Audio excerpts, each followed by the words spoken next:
What's up, team?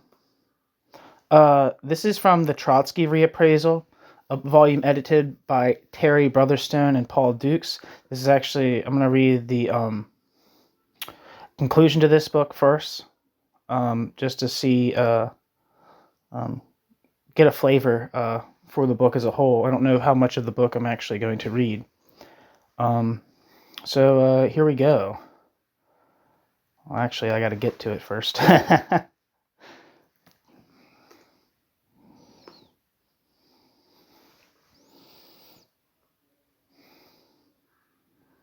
The conclusion is titled Trotsky's Future, an Essay in Conclusion by Terry Brotherstone. Quote, Trotsky was a giant, certainly a giant of the 20th century. There have been other giants, but Trotsky's situation was unique. Nobody of his stature has ever been reduced to zero in his own place, in his own nation, in his own culture. Stalin almost succeeded in wiping Trotsky out of history. The fact that this is now ending is, of course, long overdue, but is enthusiastically to be welcomed. End quote. Well, who's the quote from? These are the words spoken by George Klein, professor of philosophy at Bryn Mawr College, Pennsylvania. Let's see who that is.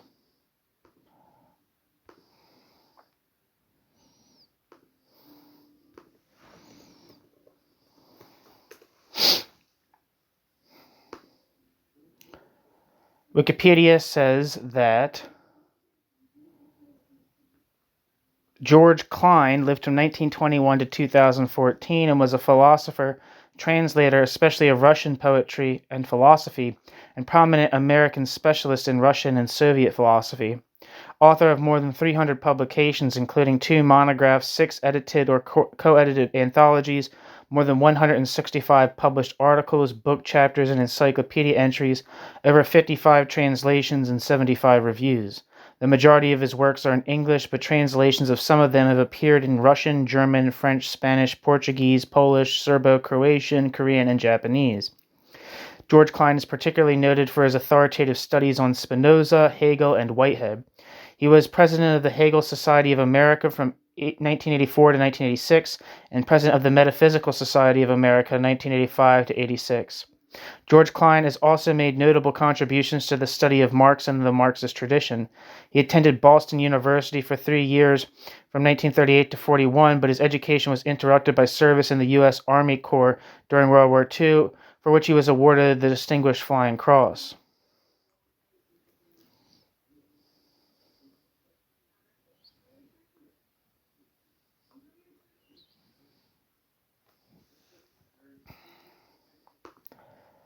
Back to the text.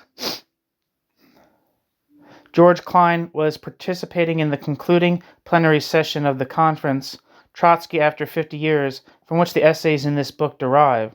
Klein, as his article included in our section Approaches to Trotsky makes clear, is no supporter of the ideas of Lev Davidovich.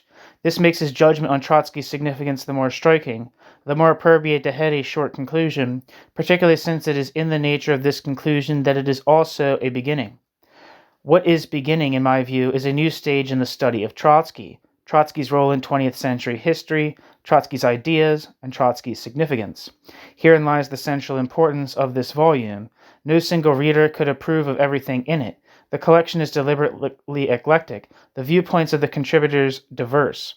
One of our authors, Philip Pomper, for example, has recently written of another, Pierre Bruet, that his biography of Trotsky is, quote, the most scholarly and up-to-date, a significant achievement, end quote.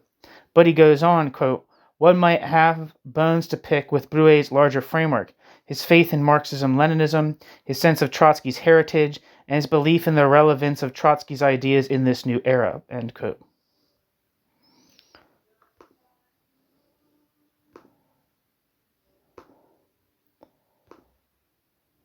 One second.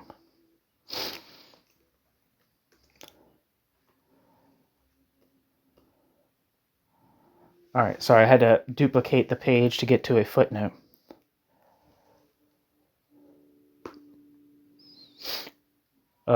Footnote. Review of Brouet's Trotsky by Pomper and American Historical Review, Volume 96, 90-91. Back to the text, end footnote. Brouet, in response, might well object to the phrase, quote, faith in Marxism-Leninism, end quote, with its irredeemably Stalinist associations, and deny that any such thing should be ascribed to him. If so, this would be but one indication that discussions about Trotsky must now go back to first principles, even to the definition of what language is appropriate. This is not, however, to advocate empirical paralysis while theoretical terms are fought over. This volume also illustrates, I think, that there is a certain virtue in that essential quality of Anglo-Saxon scholarship, getting on with the job of making research experiences. This may seem an odd thing to say in an essay on Trotsky. No one was more penetrating than he on the limitations of empiricism. Polemicizing in 1940 against James Burnham, soon to desert the Fourth International, then to become a key figure in a superficial but influential trend in academic sociology, and much later to be a supporter of ultra-right presidential hopeful Barry Goldwater, Trotsky wrote of that way of thinking in which, quote, history becomes transformed into a series of exceptional incidents. Politics becomes transformed into a series of improvisations. This is the disintegration of Marxism, the disintegration of theoretical thought, the disintegration of politics into its constituent elements, ... Empiricism and its foster brother, Impressionism, dominate from top to bottom, end quote. Footnote. Trotsky, In Defense of Marxism. Most of In Defense of Marxism, I think actually all of In Defense of Marxism is on this channel. But counterposing the capacity of Marxism to grasp theoretically a contradictory, ever-changing world to empiricism, with its fixed categories and tendency to keep its eye only on one thing at a time, is not the same as denigrating empirical work. Much that has gone on in the name of Marxism during the long period in which Stalinism and Marxism have been so mischievously confused has suffered from this error. It is not one which Trotsky made. For Trotsky, dialectics was no substitute for the discovery of and attention to historical detail. One of Trotsky's most succinct remarks on the relationship between dialectics and empirical precision came, appropriately enough for our purposes, in a historical discussion, and one on the central question of the rise of Stalinism. C.L.R. James had written on the history of the left opposition, and Trotsky discussed his work with him and others in April 1939. Quote, in parts, said Trotsky, the manuscript is very perspicacious, but I have noticed the same fault that I have noticed in James's World Revolution. A very good book, and that is a lack of dialectical approach, Anglo-Saxon empiricism and formalism, which is only the reverse of empiricism. C.L.R. James makes his whole approach to the subject depend on one date, the appearance of Stalin's theory of socialism in a single country, April 1924, but the theory appeared in October 1924. This makes the whole structure false, ... end quote. Footnote. Writings of Leon Trotsky, 1938-39. Through a wrong date, the product of the sort of concealed preconception which, in empiricism, tends to fill the vacuum left by the neglect of conscious theory, a whole structure of carefully assembled facts have been made to imply the opposite of the truth. Stalinism was made to seem primarily the creation of Stalin's perverted thought process, rather than the outcome of a definite set of historical circumstances which came together to place almost intolerable pressures on revolutionary theory and dialectical methodology. Marxism, Trotsky was indicating, lapses into empiricism and impressionism not through too great a concern for the facts, but through slovenliness with regard to the theory, abstracted from the cumulative analysis of previous, quote, facts, which guides how new facts are approached and understood. What, then, is the relationship of this eclectic book, which contains a good deal that is opposed to Trotsky's theory and practice, to the method which Trotsky advocated, and to his life's work? One commentary on the conference at which almost all these papers were first delivered has remarked that, quote, one, quote, blank spot, to use a popular Soviet term, was the question of the Fourth International, which, Trotsky considered to be his most important political work, end quote.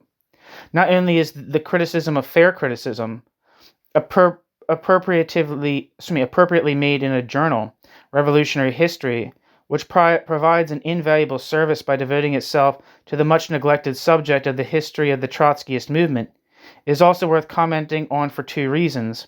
First, it reminds us of Trotsky's own assessment of his life, confided in his diary on the 25th of March, 1935, quote, "I still think that the work in which I am engaged now, despite its extremely insufficient and fragmentary nature, is the most important work of my life, more important than 1917, more important than the Civil War or any other. ... Had I not been present in 1917 in Petersburg, the October Revolution would still have taken place, on the condition that Lenin was present and in command. ... If Lenin had not been in Petrograd, if Lenin had not been in Petersburg, I doubt whether I alone could have managed to overcome the resistance of the Bolshevik leaders. The struggle with, quote, Trotskyism, i.e. with the proletarian revolution, would have commenced in May 1917, and the outcome of the revolution would have been in question. But I repeat, granted the presence of Lenin, the October Revolution would have been victorious anyway. The same could by and large be said about the Civil War, although in its first period, ... Lenin wavered and was beset by doubts, but this was undoubtedly a passing mood which Lenin probably never even admitted to anyone but me. Thus I cannot speak of the indispensability of my work, even about the period from 1917 to 1921. But now my work is, quote, indispensable in the full sense of the word, ... The collapse of the two internationals has posed a problem which none of the leaders of these internationals is at all equipped to solve. The vicissitudes of my personal fate have confronted me with this problem and armed me with important experiences in dealing with it. There is now no one except me to carry out the mission of arming a new generation with the revolutionary method over the heads of the leaders of the Second and Third International. And I am in complete agreement with Lenin and Turgenev that the worst vice is to be more than 55 years old. I need at least about 5 more years of uninterrupted work to ensure the succession.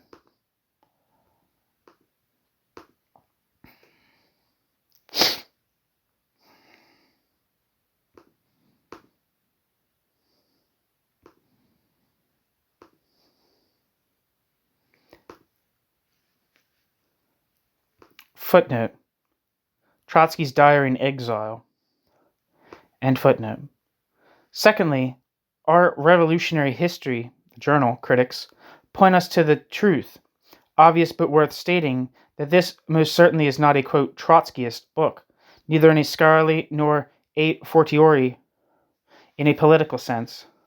Many contributors, I am sure, share the skepticism of Paul Duke's introductory implication that Trotskyism derives, in the main, from the reverence of, quote, followers for a leader who wore the mantle of the October Revolution, while maintaining what Duke's, what, from the point of view of his co-editor, looks like immoderate understatement, calls a, quote, avoidance of the oversimplifications and distortions of Stalinist, quote, Marxism-Leninism, end quote, end quote.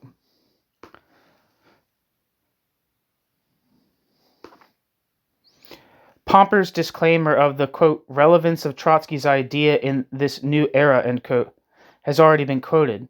Alec Nova, too, has written of Brouet's informative, quote, valuable, and, quote, elegantly written, end quote, Trotsky biography, that it raises, quote, a whole number of critical questions, end quote, not the least of them being, quote, how important was Trotsky after all, end quote. Footnote. Review of Brouet's Trotsky by Alec Nova. Published, quote, Blinkers and Blunders. Published in Times Literary Supplement, 10th of March, 1989. The implied answer is, quote, not very, end quote. Given Trotsky's own assessment of the importance of the Fourth International, the manifold and still, to all but a small circle, apparently incomprehensible splits it as witness since it was deprived of his guidance, and the fact that, as our introductory essay puts it, socialism itself, quote, is widely discerned as on the retreat throughout the world, end quote. There will be many readers, no doubt, who find themselves in tune with these reservations. Yet there are other attitudes expressed in this book, too. Barak Herson, in a far from uncritical assessment of Trotsky's attitude to black nationalism, speaks of the, quote, vision, which, quote, still remains, that, quote, only a socialist South Africa can revive hope for an altered Southern Africa, in which blacks can unite to build a better society, end quote. If I read him correctly, Herson sees it as important to mount a critique of Trotsky's thinking from the standpoint that if the continuity of the socialist vision is to be reestablished in the minds of a mass audience, the basic ideas which Trotsky fought and died for, in a way that no other comparable figure did, had to be made to live, to be real and relevant, in the greatly changed but not fundamentally transformed world of today. Sergei Kudryashov's point of view is different again, that of a young Soviet scholar able to come to terms for the first time with the possibility of openly studying one of the major founders of the Soviet Republic. I actually have Sergei Kudryashov's article on Trotsky and the Second World War on this channel.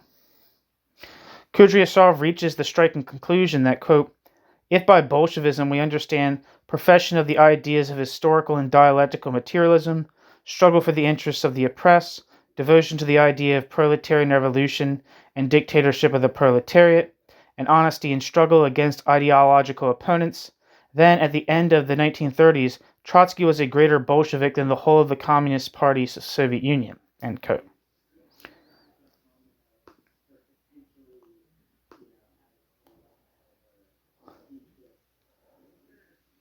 The point about this book, then, is not that it asks who, and who is not a Trotskyist, or, for that matter, an anti-Trotskyist. Neither does it set out to discover what Trotskyism means today.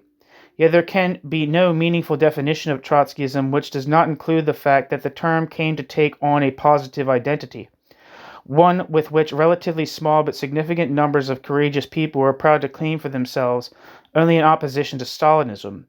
It was the rise of Stalinism that created the necessity for something called Trotskyism.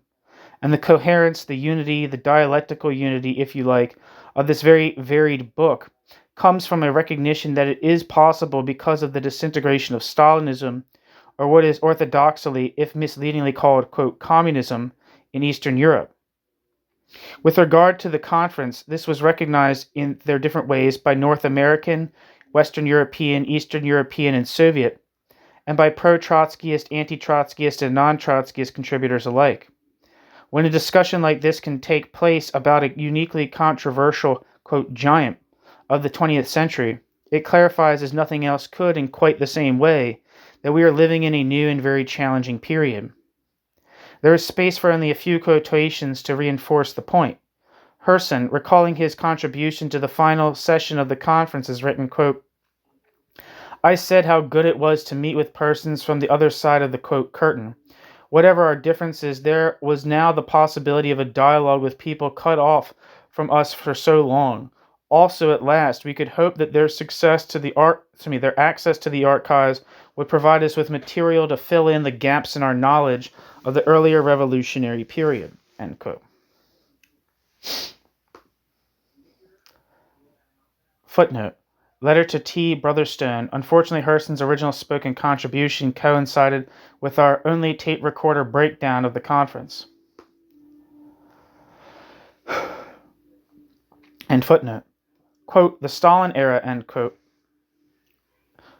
Herson went on, quote, had a profound effect, end quote, on those attracted to Trotsky's ideas, many of whom came out of Stalinist parties and brought with them a miseducation which helped block the development of Marxism or even a proper understanding of Marxism.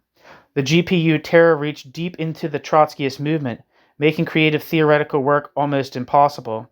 Trotsky himself was profoundly affected by the blows struck against his family and his supporters, the former so movingly described in this volume by Valery Bronstein, and by his own enforced isolation.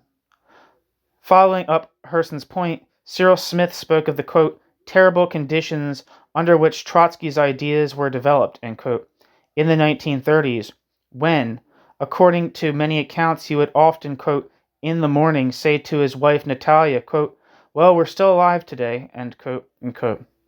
Cyril Smith spoke specifically as a Trotskyist, not as a historian, and had initially called into question whether a discussion about Trotsky in an academic context could be meaningful at all, given that, for Lev Davidovich, theory and political practice were inseparable.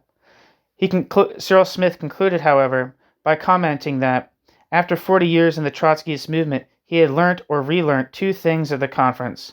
First, how necessary it was to study Trotsky's ideas in their development, not as a fixed and static body of thought, and secondly, the importance of seeing how they developed in a changing and usually unfavorable historical context.